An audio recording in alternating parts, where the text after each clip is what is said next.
ഈ കോൺഗ്രസിൽ നിന്നുള്ള കൊഴിഞ്ഞുപോക്ക് ഏറ്റവും ഒടുവിൽ ഇന്നിപ്പോൾ കെ സുരേന്ദ്രൻ പറഞ്ഞത് മുതിർന്ന നേതാക്കൾ വരാൻ പോകുന്നു ബി ജെ പിയിലേക്ക് എന്നുള്ളതാണ്.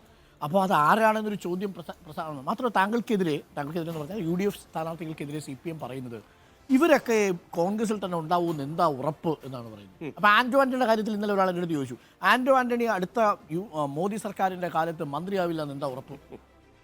അത് ഞങ്ങളൊക്കെ ഒരു ആശയത്തിന്റെ പേരിൽ നിൽക്കുന്നവരാണ്. മന്ത്രിസ്ഥാനം തന്നാൽ ഒന്നുമില്ല, മന്ത്രിസ്ഥാനമല്ല. അപ്പൊ എന്ത് വന്നാൽ ഞങ്ങൾ അതിനെയൊക്കെ വെറും അവഗണിച്ച് പുച്ഛിച്ച് തള്ളുന്ന ആളുകളാണ്. ഞങ്ങളൊക്കെ ഒരു ആശയത്തിന്, ഇന്ത്യ എന്ന് പറയുന്ന ആശയത്തിന് വേണ്ടി നിൽക്കുന്നവരാണ്.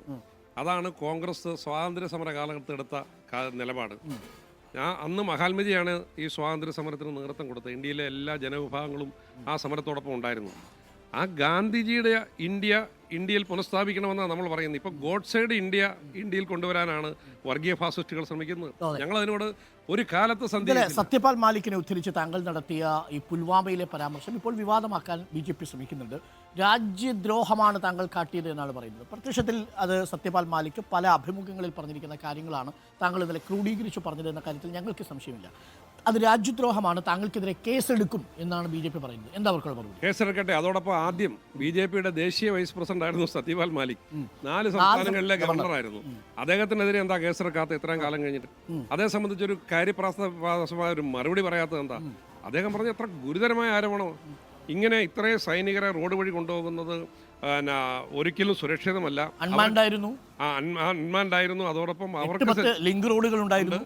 അപ്പം അവർക്ക് സഞ്ചരിക്കാൻ ഹെലികോപ്റ്റർ ആവശ്യപ്പെട്ടപ്പോൾ അത് നിഷേധിച്ചു. എന്നിട്ടാണ് ഇവരെ റോഡുകളിലൂടെ കൊണ്ടുപോകുന്നത്. താങ്കൾ കഴിഞ്ഞ ഇന്നലെ നടത്തിയ പ്രസ്താവനയിൽ ഉറച്ചു നിൽക്കുന്നു. ഒരു വിട്ടുവീഴ്ചയില്ല. അതൊന്നും കാണിച്ച് പേടിപ്പിക്കേണ്ട. അറസ്റ്റ് ചെയ്യുന്നെങ്കിൽ ഈ മരണമടഞ്ഞ ജവാന്മാരുടെ ഭാര്യമാർ ഈ വിഷയം ഉന്നയിച്ചുകൊണ്ട് ഡൽഹി സത്യാഗ്രഹം നടത്തി.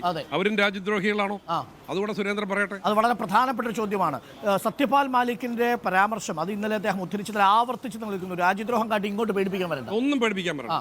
അറസ്റ്റ് ചെയ്തോട്ടെ. പിന്നെ ഈ കാപട്യത്തിന്റെ പേരിൽ അറസ്റ്റ് ജയിലിടുന്നെങ്കിൽ ഇടട്ടെ. അതൊക്കെ അഭിമുഖീകരിക്കാനുള്ള തന്റെ ഇടവായിട്ടാണ് ഈ തെരഞ്ഞെടുപ്പിൽ നിൽക്കുന്നതും പൊതുപ്രവർത്തനം നടത്തുന്നു. ഓക്കെ, വളരെ പ്രധാനപ്പെട്ട ഒരു സ്റ്റേറ്റ്മെന്റ് ആണ്. അപ്പോൾ കെ സുരേന്ദ്രൻ മറുപടി പറഞ്ഞിരിക്കുകയാണ്. ആന്റോ ആന്റണി അറസ്റ്റ് ചെയ്യുന്നെങ്കിൽ അറസ്റ്റ് ചെയ്തോട്ടെ, ഒരു പടിവ് പോലും അതിൽ നിന്ന് പിന്മാറുന്നില്ല. സത്യപാൽ മാലിക് പറഞ്ഞതാണ് അന്വേഷണം ആ ഘട്ടത്തിൽ വേണം. അന്വേഷണം ഇതുവരെ കേന്ദ്ര സർക്കാർ ആ വിഷയത്തിൽ നടത്തിയിട്ടില്ല. അതായത് NIA അന്വേഷണം ഒഴിച്ച് ആരോപണങ്ങളുടെ അന്വേഷണം അല്ല, മരിച്ച ജവാന്മാരുടെ ഭാര്യ ഉയർത്തിപ്പിടിച്ച വിഷയത്തെക്കുറിച്ച് കൂടി മറുപടി പറയണം. അപ്പോൾ അതിലൊരു നിശബ്ദതയുണ്ട് എന്നുള്ളത് സത്യമാണ്. അപ്പോൾ ആ കാര്യത്തിൽ താങ്കൾക്ക് ഭയക്കേണ്ടതില്ല. പക്ഷേ ആൾക്കാർ പ്രചരണം നടത്തും.